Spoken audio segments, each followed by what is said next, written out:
Hi, it's Dwyer, gamblersadvisory.com, a free site, bettingangle.us, a free site.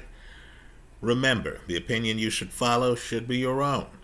Just consider this video to be a second opinion from a complete stranger online. Now, let me just say, I really believe that sometimes crowds get things wrong. And I really believe that you've got to look through the fog and try to figure out why well-intentioned people are getting things wrong. Timothy Bradley is a personal favorite of mine. He is the kind of guy who has the courage to go public with a story you need to know about meeting a sparring partner who he did not know that well. At the time, he was a champion. Understand, Bradley's in the Hall of Fame right now. And that sparring partner started tuning him up to the point where Bradley actually started preparing for sparring.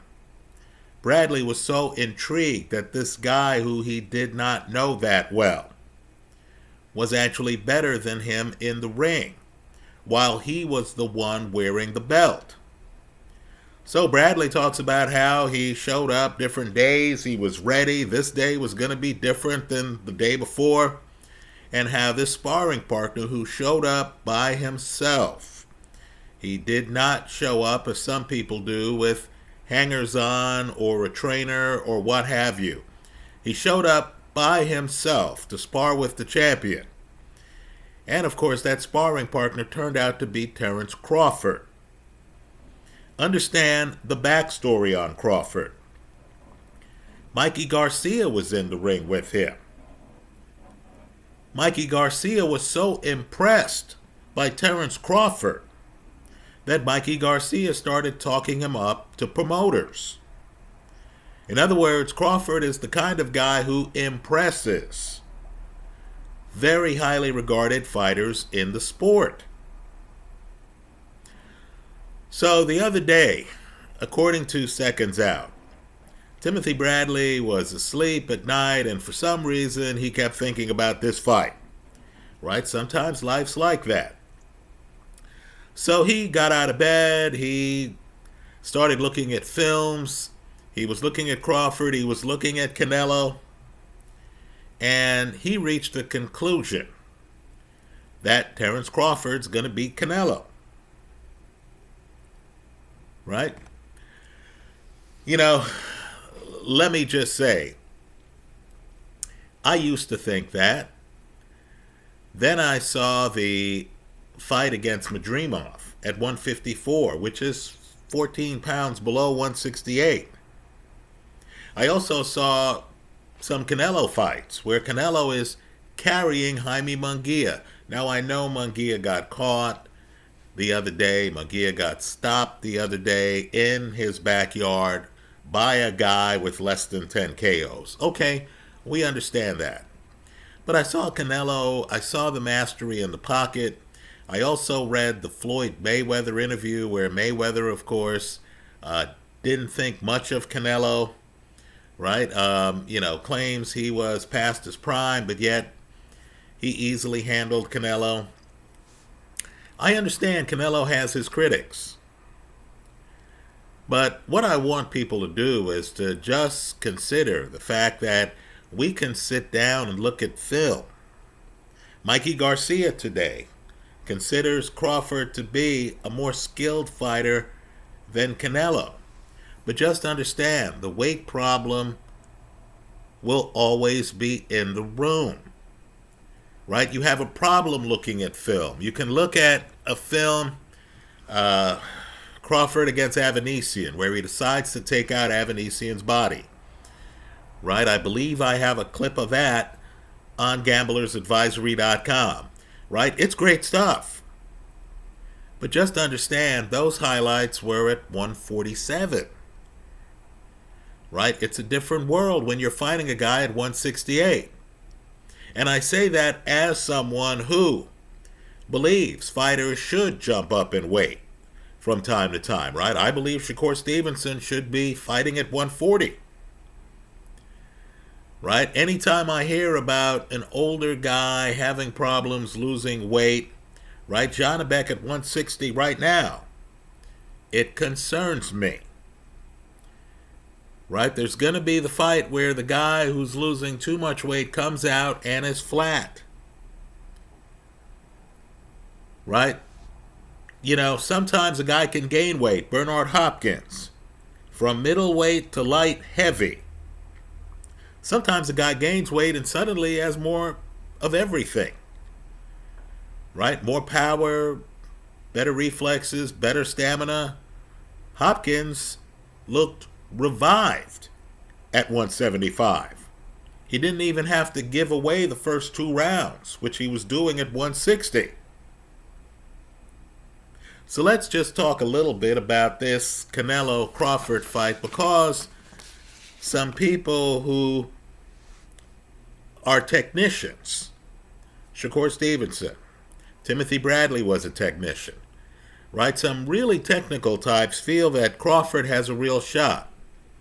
I'm going to be on the other side of the play, right? I'm going to be hanging out with the crowd taking the favorite. Why? Because, in my opinion, Canelo's one of the better fighters I've seen. Spectacular upper body movement. Hard to find his upper body. One of the biggest punchers in the sport pound for pound. Right? Just look at Jaime Munguia on the canvas. Just look at Edgar Berlanga on the canvas. Right? Now, according to rumors, first, Canelo is going to try to pick up another share of the 168-pound title against William Skull. That fight's supposed to happen in Vegas. Skull only has 9 KOs. So if you believe that Crawford is going to try to beat Canelo on his back foot, the Skull fight is a must-watch, isn't it? Because that's what Skull's going to try to do. He's going to try to be moving. He's going to try to make Canelo miss. He's going to try to counter Canelo.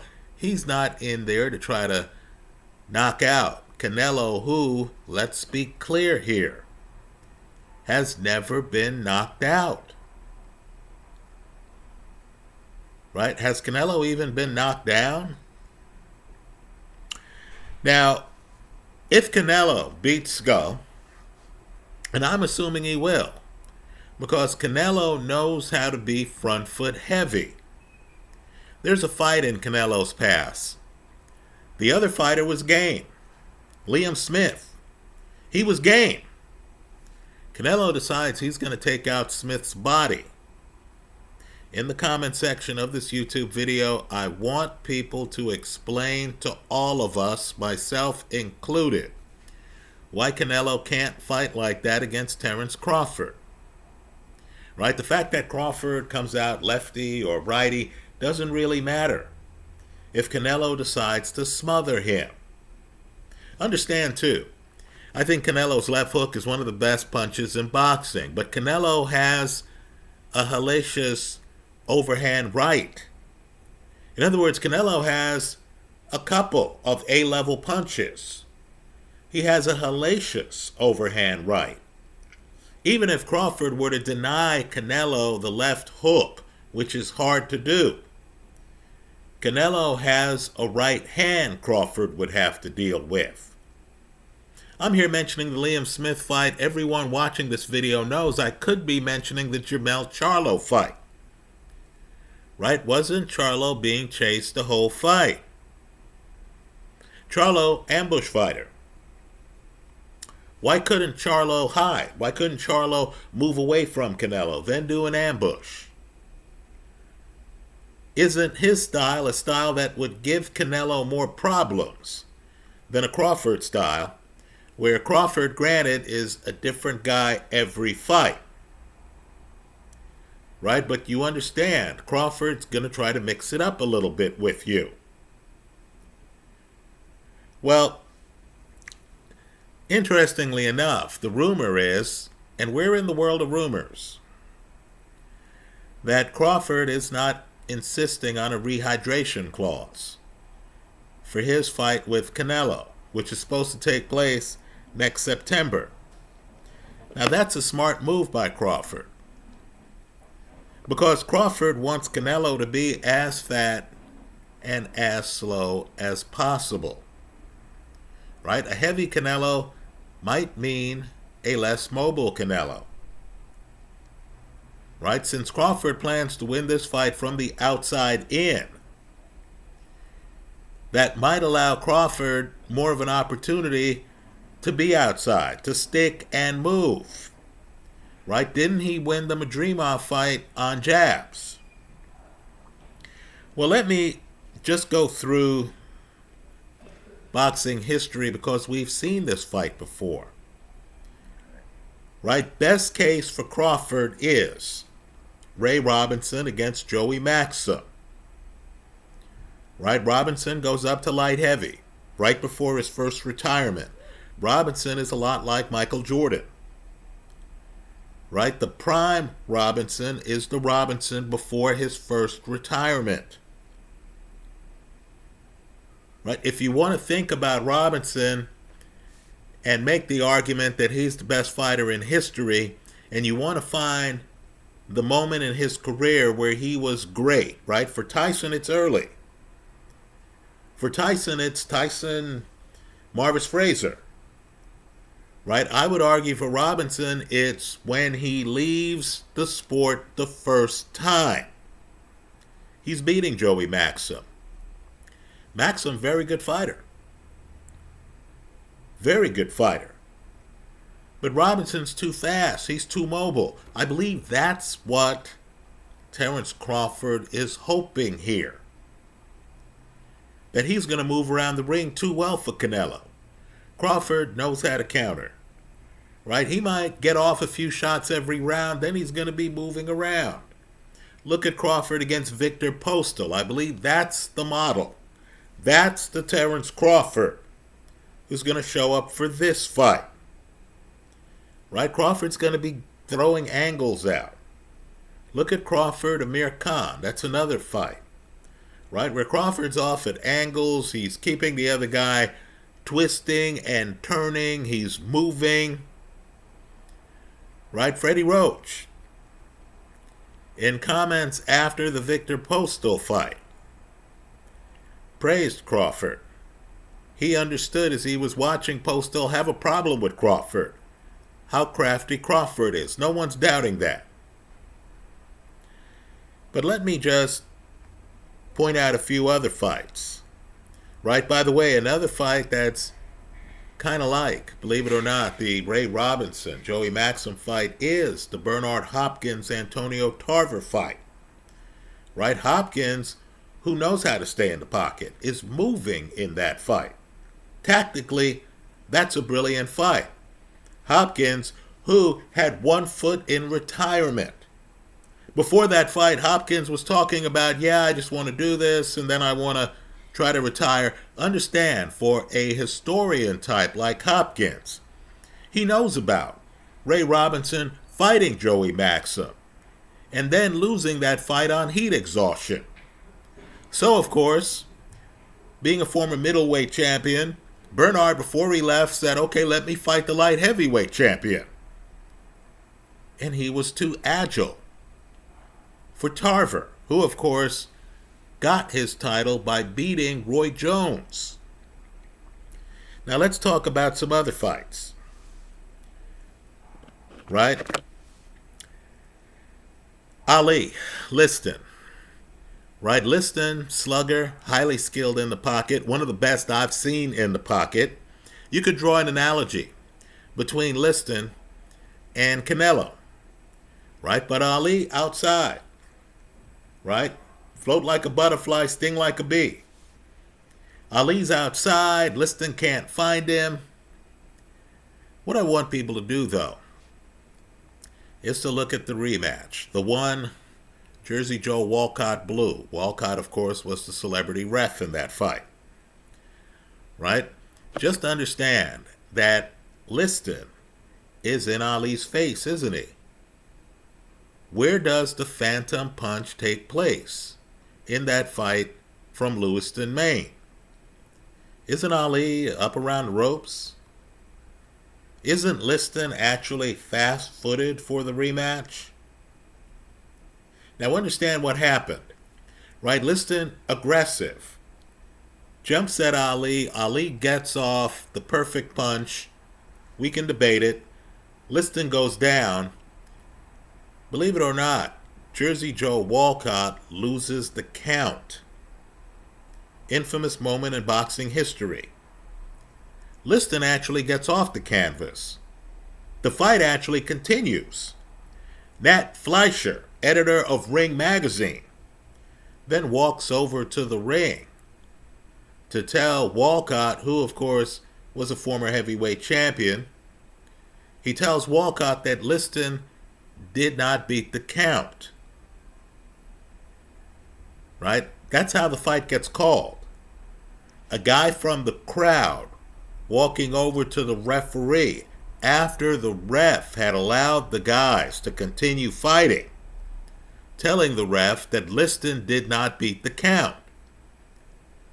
Understand, when Sonny gets off the canvas, he's active against Ali. He's in Ali's face, right? Understand, Liston being out on the canvas is akin to Tyson Fury being out on the canvas in the first fight against Deontay Wilder. Right? Just like Fury was able to finish the round strong, Liston, after being on the canvas, comes to and gets up. After the fight, Liston, of course, complained about how he was relying on the referee. Well, my point to you is simply this. Slow-footed sluggers can make adjustments. Is Canelo that slow-footed? I believe Canelo is a guy who can break cadence. In other words, he's willing to run up to you. He doesn't have to always have his feet in the right stance. You know how you see a fighter and the fighter is glacial in terms of their movement, and you just wonder if the guy can cut off the ring? That's not Canelo. Look at the Jermell Charlo fight. Canelo can run over to you. The secret to Ali Liston is that Liston is surprised the first fight. Understand, Ali had been knocked down before they fought. Ali looked sluggish in the fight before the Liston fight. Right? Liston thought Ali was a carnival act. In the second fight, Liston's ready. And because Liston's ready, Liston is in Ali's face. Right? He gets caught coming in. You have to ask the question on whether Canelo, who is better defensively than Sonny Liston. Liston didn't move his upper body like Canelo. Right? Liston, let's just say with Canelo, I have a heavy-handed guy who's going to be coming over to me, daring me to have a gunfight with him. Right? This is not the Canelo who fought Floyd Mayweather. Right? Understand, in that fight, they had Canelo coming in at a catch weight and all this other stupidity. Understand, this fight, Canelo's at 168. Right? This fight, Canelo has had that meal. He's had dessert. This is a division where Canelo has won 4 titles. Right? So you're going to have an encouraged Canelo here. A well-fed Canelo here. If Canelo was able to hunt down Jermell Charlo, tell us why in the comment section of this YouTube video you don't think he could hunt down Terence Crawford. Let me say this too. It's a shame, because I don't believe the Ali Liston rematch was thrown. Right? If you do, tell us about it in the comment section. I know there are a lot of theories. Right? Yes, Liston was mobbed up. Right? Yes, there were guys in Vegas and let's say the people running Vegas at the time had interesting pasts. I'll agree with all of that. But you look at the fight, Liston is in Ali's face. This is not the Liston of the first fight. He's going for the stoppage early. Right? Liston gets off the canvas after the phantom punch.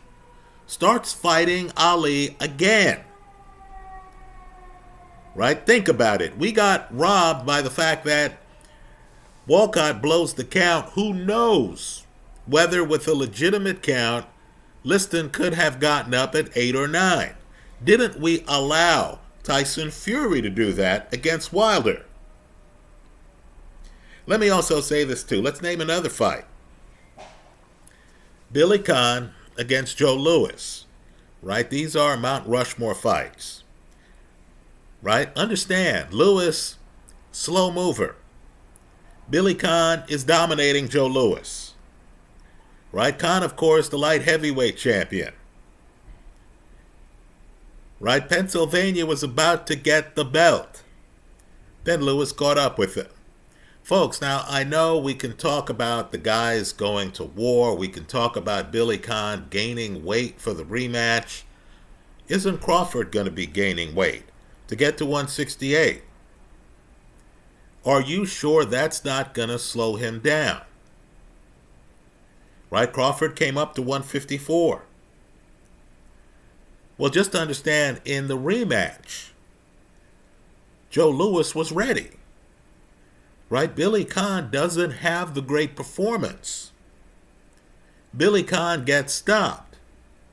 Now, the early 40s, again, they're different than now because there's a several-year gap between fights. Right? Guys couldn't train because they were in the military. Joe Louis was in the military.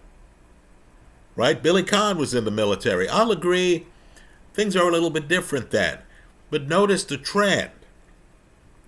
The bigger guy understands he's fighting a rabbit in the rematch. The bigger guy understands he has to move his feet in the rematch. Right? Ali fights Ken Norton, 3 times? Fights Joe Frazier, 3 times?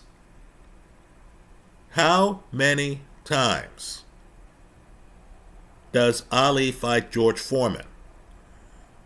Once. Right, once. He understood. If he fought Foreman again, Foreman was not going to fall for the rope-a-dope. He understood a Foreman who doesn't fall for the rope-a-dope would have been, simply put, too dangerous for Ali. Right? So, let me just say this. The fight's being talked up. You have some guys in the sport who tell it like it is. Bradley is someone you need to keep an eye on. I'm impressed that he, on a top-ranked telecast, boldly was saying that Jermaine Ortiz, on his scorecard, had beaten the house fighter, Teofimo Lopez. Right? Bradley tells it as it is, as Howard Cosell used to say. Right? Just tell it like it is. That's Tim Bradley. He believes Crawford wins this fight. Right now, because I'm on the other side of the play, I'm grateful. I'm like, hey, look. People think Crawford wins this fight. People think Jaden Daniels beats the Eagles this weekend. Hey, I'm all for it. Right? Make the market so I can fade that play. But let's just say nothing in life is certain except death and taxes. Maybe Tim Bradley's right. Maybe what we're going to see is Canelo getting undressed. We'll all find out next September. Let's see if that fight happens. Right? I still think it might not. Why? Because this is boxing. Right? How long were we waiting for Manny Pacquiao, Floyd Mayweather? Right? This is boxing. Things happen. But let's just say an emerging consensus seems to be happening right now, and it's shocking. The consensus is that Crawford's more skilled than Canelo. Right? And that's shocking because Canelo, simply put, is one of the most skilled fighters out there, in my eyes. You see the skill gap in fights like Canelo against Jaime Munguia. Right? Canelo's never at risk against a puncher of going down. Right? You never got the feeling in that fight that Canelo needed to win a round. Right? The Berlanga fight, you were looking at Berlanga and you thought, wow, doesn't Berlanga have a way to get off the ropes? You were thinking some rounds. Right? Canelo had backed up a slugger and was dictating where they were in the ring. Now, all of that said, there's another great fight there for Canelo. It's a spectacular fight. Because the first fight was spectacular, it's a fight you need to look at. The best moving performance, and this fight was a precursor to Dimitri Bivol. Right? One of the best performances that a mover had against Canelo. And this mover was left-handed. This mover is a Hall of Famer. Not only that, this mover is still champion.